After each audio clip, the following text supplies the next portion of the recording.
Hello and welcome to this review of the Spyderco Sage 2.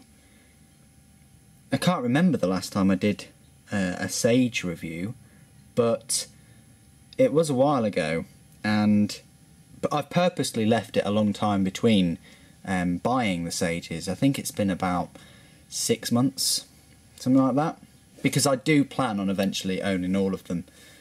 But this one today is about the Spyderco Sage 2. A lot of people's favourite. I'll hit you with some specifications first of all. The overall length of this folding knife is 7.1 inches or 18.1 centimetres open. The blade length is 3 inches or 7.7 centimetres.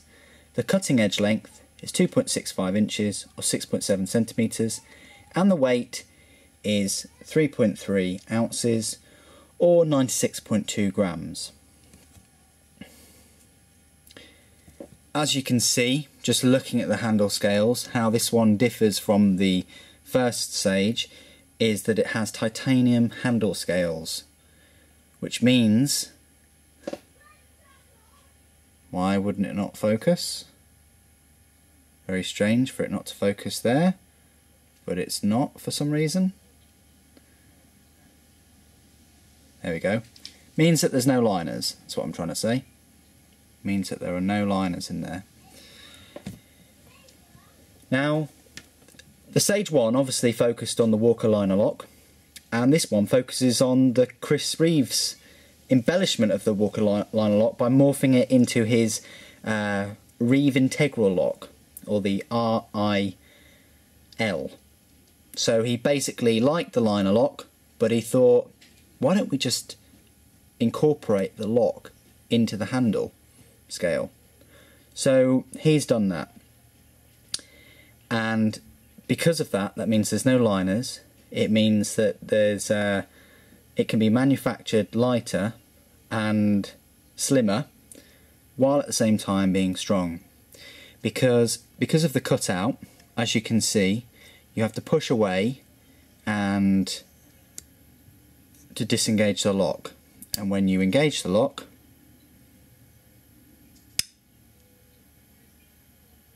it nestles just under the blade. The blade steel, it's a CPM S30V flat ground blade steel in a spear point shape. You can see there, Spyderco CPM S30V, and it is made in Taichung, Taiwan. You shouldn't really have a problem with it being made in Taichung.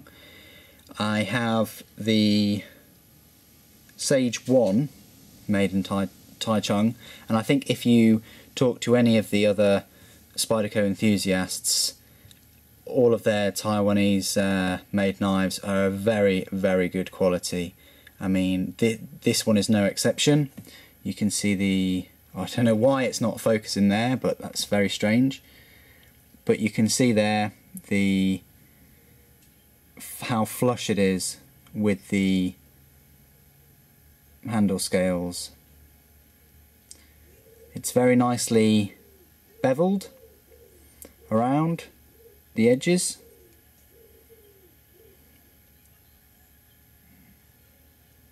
Of the handle scales. As you could see there, the pocket clip, it's the tried and tested pocket clip, the wire pocket clip that Spyderco use on a lot of their knives nowadays.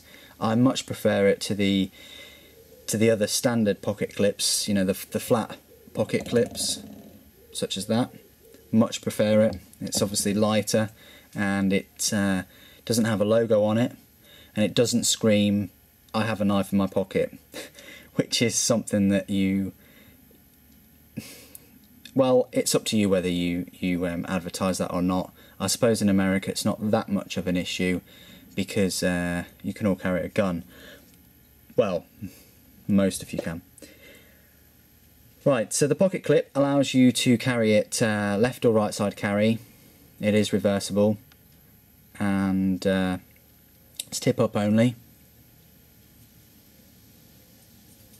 Talking about the jimping now, there's jimping on the spine, these nice cutouts, and there's jimping on the finger choil. Adds to the whole traction of the blade. Adds to the whole traction of the blade.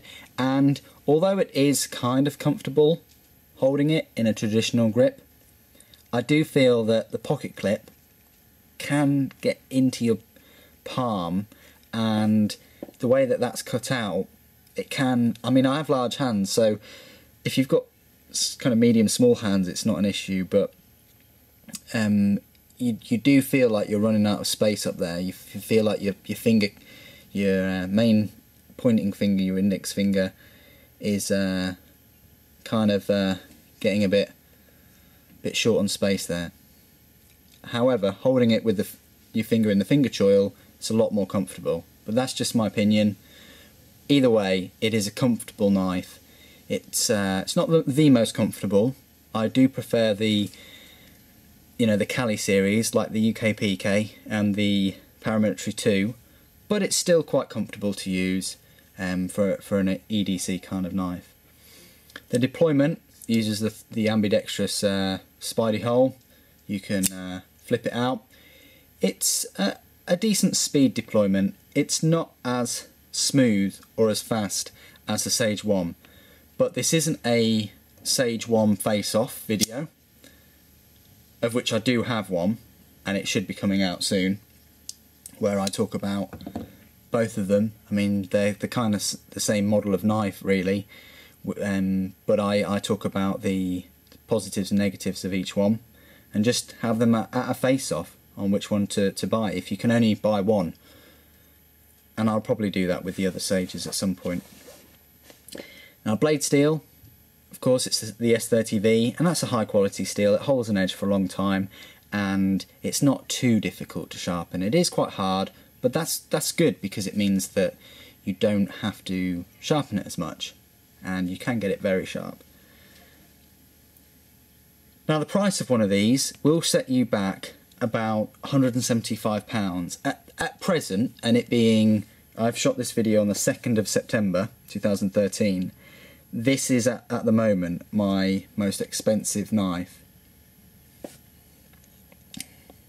This is £175 here, which in American dollars would be $272. That's how much us Brits have to pay here. In America, looking at the knife websites and things, I've seen the prices there at $181. So we are paying, what, $91 more? Nearly $100 more to get it shipped here. Therefore, a bit of a purchasing tip is, if you are going to America, or you've got a friend going to America, pick one up over there. It's as simple as that, for the sake of $100, give or take, because we really do get fleeced here. But that being said, is it worth £175? To me personally, for my collection, yes it is. I do like the titanium handle scales, and I like that it's a tribute to Chris Reeves, and it's just, you couldn't really make another knife that in the way Spyderco have made it, with the blade length, the handle scale, anything like that. You couldn't really make one that does a certain lock type justice as well as this one, in my opinion, because they all look very uniform with the spear point tip. They all have the same kind of handle scale with the ever important finger choil and the excellent pocket clip. So it's an outstanding design and promotion of that particular knife maker's lock or invention. So I do think it's worth it. However, I also think that it is borderline on the kind of line that I would not pass on just the S30V. I do have a line. It is roughly close to £200. I don't think I'd buy a knife for £200 £100 or more with just the S30V. We're looking at exotic blade steels from then on, such as XHP, M4, S90, things like that, LMAX. But for me, at £175, I'd say it's just about worth it, because a typical Spyderco military would be about £150 here. So in reality, it's only £25 for the fact that it's all titanium handle scales and the excellent workmanship in Taichung. I'll do some size comparisons for those people that don't know where this sits in knife sizes. So I've got a Spyderco Tenacious, which I always have for my size comparisons, and as you can see, it's a fair bit smaller than a Tenacious, and the Tenacious being really the China-made workhorse of the Spyderco value range. Very popular knife though. I have a Spyderco UK PK,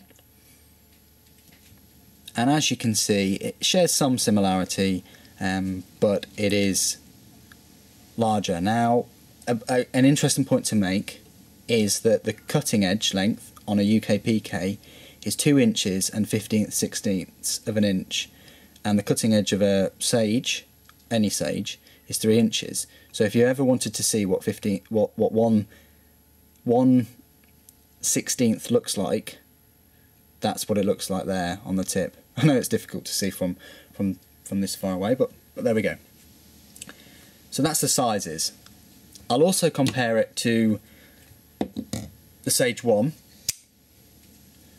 with the carbon fibre.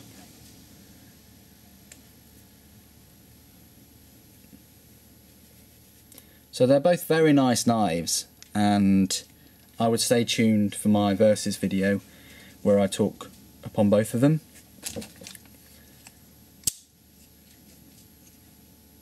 And the Spyderco Paramilitary 2, which is just overall longer, larger handle, all the rest of it.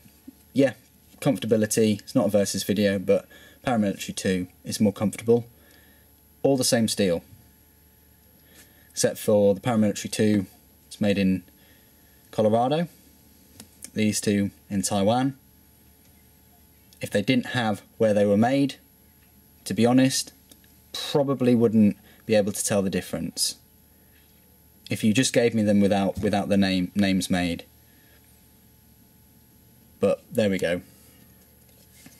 So I thought that would be interesting, and as I say, I'm really reaching my limits of how much I'm prepared to spend on a one pocket folding knife, given that this is not legal to carry here in the UK. But I really like this knife, and there are a lot of people that like it too. If you do have any thoughts, please post them below, and if you have liked this video, don't forget to rate and subscribe. Thanks for watching me today, and take care.